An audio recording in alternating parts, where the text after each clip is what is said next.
इस वीडियो में हमारा न्यूमेरिकल है आइडल गैस लॉ के ऊपर। तो आइडल गैस लॉ का समीकरण तो P V is equal to N R T होता है, ठीक है। प्रेशर निकालने के लिए N R T by P V भी लिख सकते हैं। तो P V is equal to N R T gas equation या आइडल गैस लॉ का इक्वेशन है, जहाँ पी प्रेशर इन एटीएम होता है। हमेशा आइडियल गैस इक्वेशन में प्रेशर इन एटीएम होता है, बाकी में प्रेशर कुछ भी हो सकता है, इसमें pressure in ATM he use करना है। अगर एटीएम में ना दिया हो प्रेशर तो एटीएम में प्रेशर कन्वर्ट करना है। फिर वॉल्यूम हमेशा लीटर्स में यूज़ करेंगे, जैसे मोलैरिटी में वॉल्यूम लीटर में यूज़ करते हैं, वैसे ही आइडियल गैस लॉ में भी जब भी वॉल्यूम यूज़ करेंगे लीटर में यूज़ करेंगे। एन जो है वो नंबर ऑफ मोल्स है। आर की वैल्यू 0.0821 होती है, ठीक है। ये वैल्यू होती है एटीएम वगैरह में होती, इसका यूनिट को हम ध्यान नहीं देंगे, वो बहुत लंबा चौड़ा यूनिट होता है। आर की वैल्यू 0.0821 होती है, ये याद है। पर इसका एक तरीका बताऊंगा जिससे हम क्वेश्चन आसानी से कर सकते हैं, मतलब वो लीगल तरीका है कि उससे हम, क्योंकि 0.0821 को ह्यूमनली मल्टीप्लाई करके तेज़ी से न्यूमेरिकल बनाना पॉसिबल नहीं है। इस कारण क्योंकि कैलकुलेटर एग्जाम में मिलेगा नहीं, तो उसके लिए एक तरीका है जो मैं आगे बताऊंगा। तो टी टेम्परेचर इन केल्विन। अब जहाँ भी टेम्परेचर की बात आएगी पूरे चैप्टर हम केल्विन में यूज़ करेंगे, कभी भी डिग्री सेल्सियस में टेम्परेचर नहीं यूज़ करना है, नहीं तो क्वेश्चन गलत हो जाएगा। जैसे क्वेश्चन में अभी 27 डिग्री सेल्सियस दे रखा है, तो अगर मैं 27 डिग्री सेल्सियस रख दूँ तो मेरा क्वेश्चन पूरा गलत हो जाएगा। और मोस्टली 27 डिग्री सेल्सियस ही आता है, क्योंकि केल्विन में कन्वर्ट करके वो 300 केल्विन होता है, इसके कारण हमेशा 27 डिग्री सेल्सियस पे ही आता है। और केल्विन फॉर्मूला क्या होता है, Kelvin is equal to centigrade plus 273। तो ये फॉर्मूला याद रखना है। फ़ारेनहाइट का भी याद रख लोगे ज़्यादा अच्छा है, क्योंकि कभी कभी फ़ारेनहाइट में भी दे देता है क्वेश्चन, क्योंकि केल्विन और सेल्सियस के बीच में रिलेशनशिप तो याद रखना ही रखना है। अब क्वेश्चन है 2 मोल्स, 2 मोल्स यानी कि एन की वैल्यू क्या है, 2 है, यहाँ तो क्लियर हो गया, ठीक है। Of an ideal gas occupy volume 44.8 litre, ठीक है। तो वॉल्यूम भी हमको मिल गया। अब 27 डिग्री सेल्सियस, तो 27 डिग्री सेल्सियस डायरेक्ट नहीं रखेंगे, उसको 300 केल्विन बना के केल्विन में रखेंगे। Find the pressure of the gas. तो इक्वेशन बन रहा है P V is equal to N R T. तो पी की वैल्यू तो पता नहीं है, 14 मतलब 44.8 अपन रख देंगे।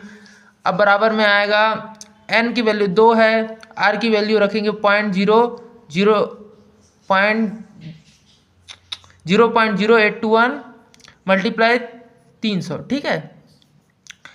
अब 0.0821 रखेंगे हम क्वेश्चन में, अगर तो हम सॉल्व नहीं कर पाएंगे, क्वेश्चन कर लेंगे वैसे, ऐसी बात नहीं कि नहीं कर पाएंगे, पर कठिन पड़ेगा। तो क्या मैं 821 को 10,000 लिख सकता हूँ, मतलब इस तरीके से लिख सकता हूँ, इसको, इस चीज़ को लिख सकता हूँ ना। तो उसको मैं, अगर मैं इसकी जगह 1/12 लिख दूँ, पर सिर्फ इसी क्वेश्चन में ना, और कहीं नहीं। जैसे कि और भी होता है उसमें नहीं करना, क्योंकि यहाँ एटीएम के लिए ठीक है, क्योंकि इसकी वैल्यू चेंज होते रहती है, जहाँ यूनिट चेंज होगा इसकी वैल्यू चेंज होगी, पर एटीएम के मामले में ये 0.0821 ही होता है। तो यहाँ पे 1/12 अगर लिख देंगे तो बनेगा P multiply 14.8 multiply 2 multiply 1/12 multiply, मैं यहाँ पे साफ से कर देता हूँ। लाइक P की वैल्यू हमको पता नहीं है, V अपने को पता है 14.8 है, इज इक्वल्स टू 2 मल्टीप्लाई क्या है 1/12 कर देते हैं। और हमारा यहाँ पे T की वैल्यू आई थी 300 केल्विन, ठीक है। तो P निकालने के लिए हमको लगेगा 2 मल्टीप्लाई 1/12 मल्टीप्लाई 300 बाय 14.8, ठीक है। तो 2 6 3 एकम 3 100 हो गया, 3 दूनी 6 2 50/48 आएगा, ठीक है। जो कि 1.1 ATM या 1.16 ATM इसके आसपास आएगा, ठीक है। अब मैं आपको मेरी बात कैलकुलेटर से सिद्ध करके दिखा देता हूँ, ठीक है। तो कैलकुलेटर में अगर, ये देखो, कैलकुलेटर में अगर हमको अब करना है, तो हमको तो अब ये तो पता नहीं है कि, रुको मैं यहाँ करके दिखाता हूँ।